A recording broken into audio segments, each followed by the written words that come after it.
You're probably familiar with a phrase we've often heard that goes something like this: if you keep doing what you're doing, you'll keep getting what you've got. Well, in today's world, as things are moving so rapidly by, that doesn't work anymore.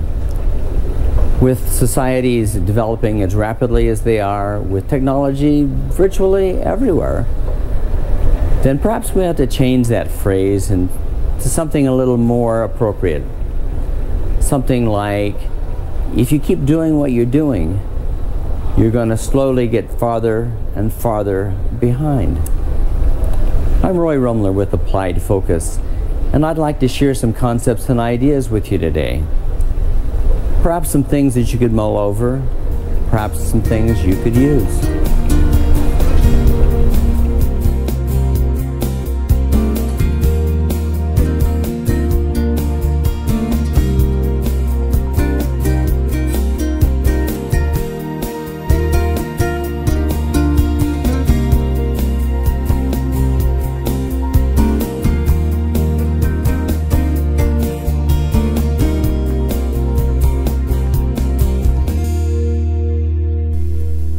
There are many important facets in organizational success.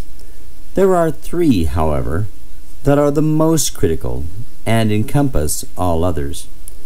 Upon these three rests the degree of success or failure in all organizations, from major corporations to the family unit. Examination of successful organizations will find considerable attention to these three. Likewise, a review of failure will provide examples of poor attention to the trio. So let's start with number one, focus. Focus is the first critical component for success. Focus is the concentration of energy on an ideal. It is the central point or locus of effort. It is the basis for all goals and processes. Without focus, the organization wanders. Focus in the wrong direction or on the less important components results in mediocre results and a waste of time, money, and effort. Focus too close, and the results are the economic meltdown we are experiencing.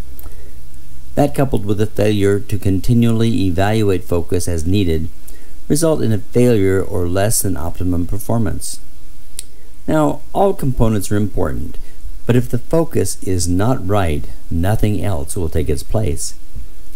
And sometimes focus is confused with goals, and that's understandable since we focus on goals. However, focus is the goal determiner. That is, focus generates goals. So let's use as our example Fred. Fred happens to be a Chicagoan who is very interested. His focus is amusement parks. Now, he would like to go as one of his goals to visit Disneyland. And because that happens to be in line with his focus, he has a very solid idea here. Some may think that going to Disneyland, for example, in California from Chicago, is maybe unnecessary and inappropriate when there's Disney World closer. But still, it's very important that Fred has not only a focus, but he has a goal in line with his focus that is fairly set. I mention this because one of the problems we find with a lot of companies is that they have mission statements that were supposed to be a picture of who they are and what they are, and yet their goals don't seem to fit into that focus. So it's very important that we decide what our focus is and then make sure that our goals fit in with those. So a focus is not to be set lightly, and a focus is not the number of units produced. It's not the amount of market share. Focus is something that really is what we stand for, what we'll be remembered for, what we're known for. Number two of the critical components is process. Now, process is very important because you can have the most wonderful focus in the world, but if you don't have any process to get there, obviously it won't do you any good. Before we develop too much into process, though, we probably ought to look at a very important concept that is often not taken into account, or it's actually thought of backwards. That concept happens to be that the future dictates the present. Let me repeat that. The future dictates the present. We often think of the present determining what happens in the future, and to some degree that's what happens, but too often we operate, when we think that way, in a default mode. And if we're really going to be successful, we have to think of where we want to be and then determine how we're going to get there, working from today. Two examples. Back in about 1492, a man named Columbus looked into the future and decided that in that future, his boats would land on a particular distant shore. Now, he may not have had the right shore, but he anticipated the landing because of that view of the future. He loaded his boats, and they were appropriate for the trip, got everyone on board, and set sail into the future. In the 60s, President John F. Kennedy determined we would go to the moon. His view of the future was we would be on the moon within 10 years. That set into action a lot of individuals and organizations in their current situation so they could reach that future. So the real question is, to reach where I want to be tomorrow, what is the most productive thing I need to do today? That brings us to process. Process is, of course, the mechanism that gets us to our goals, to our focus. And one of the important parts of process that a lot of people, a lot of organizations don't take into account is evaluation. Too frequently, evaluation is seen as something that we put at the end of a process and at the end of a goal sequence, when in fact, if we develop the evaluation first, it allows us to align ourselves much more accurately with our goals and reach our focus. Now let's review for just a moment.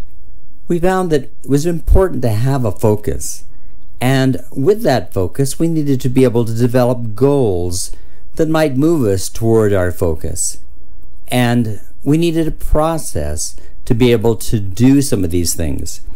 And one of the important parts of process was evaluation. And then we needed to see, through evaluation, what kind of alignment we had. What we spend our time and money on pretty well shows our focus. Let us look at an example. How about our own country? Looking at where we spend our money pretty much shows our focus. Government information is always up for some debate and is vulnerable to differing political leanings. However, the information is easier to obtain and analyze than many private organizations. Looking at the graph in front of you shows 44.4% of the federal budget going to military spending. In contrast, 2.2% was spent on education.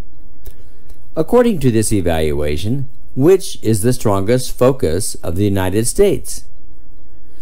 Now, looking at 1 year or one snapshot of the situation in your organization or in the United States could be misleading. We need to see if this year, 2009, is an anomaly. That is this typical? Looking at this next graph, it would seem that there is a trend for us to have a significant amount of the budget go to the military. Let us contrast that with our other example, education. We can conclude that in 2009, our United States company, according to our monetary focus, was significantly greater on military than on education.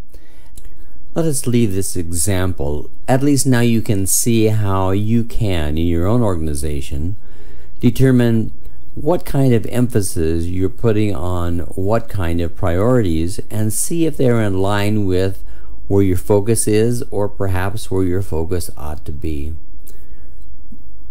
Let us now move on to the last and third leg of this important stool of critical components for successful organizations. This one is people, developing and utilizing your people. Tom Peters, in his book Pursuit of Wow, makes a timeless and colorful statement about the most important asset in any organization. All of this highfalutin stuff about running companies boils down, surprise, to the folks who actually do the work. Ad copywriters, movie cameramen, nurses, technicians, teachers, and hotel housekeepers. People, they, them, always were our important asset, as so many annual reports mindlessly proclaim, but now they really are important. As Peters states, we often mindlessly proclaim the importance of our people. Organization after organization proclaims how important their people are. Frontline workers are called associates. Most valuable employees are proclaimed, on and on. However, their opinions may be discounted or their suggestions ignored, and their input not requested. Regardless of the plaques on the wall, as we say in The Wrong Bottom Line and How to Change It, what employees or members of your organization perceive would become enough of a fact to alter their actions and belief system. If they feel overlooked, left out, disenfranchised, ignored, then in their mind they are overlooked, left out, disenfranchised, and ignored. No matter how much leadership insists that the employee truly is a highly valued asset, if that message fails to reach the employee, the organization has dissatisfied employees. Now, I'm not going to go into all of the possibilities with people development and the development through people, but just notice on the input how important that could be. Instead of spending hundreds and thousands of dollars to get the information from private firms, can you imagine if you ask all of your employees, all those people who work with your program, to provide input, what kind of vast amount of information you would have? So let's just summarize. Each of these three components is important for optimal success. None can really stand alone. If the focus is inadequate, goals will be determined inappropriately and will waste energy while not achieving the organization's potential. If focus is developed and goals adequate, but there is not effective or appropriate process, goals will not be reached and focus will be next to useless. If there is good focus, goal development, and process, the people must be dedicated, have adequate ability, understanding, and be in an atmosphere that allows them to contribute and develop through the organization. Well, I have to leave now, but you have a choice. You can take that DVD and you can just toss it and forget everything we've talked about today. Or you could share it. Or you could even evaluate your focus and see if it's where you want it to be and how aligned your goals are with those focuses. Hopefully you'll spend some time with your people and develop them. That's the most important entity you have. But it's your choice. It's up to you.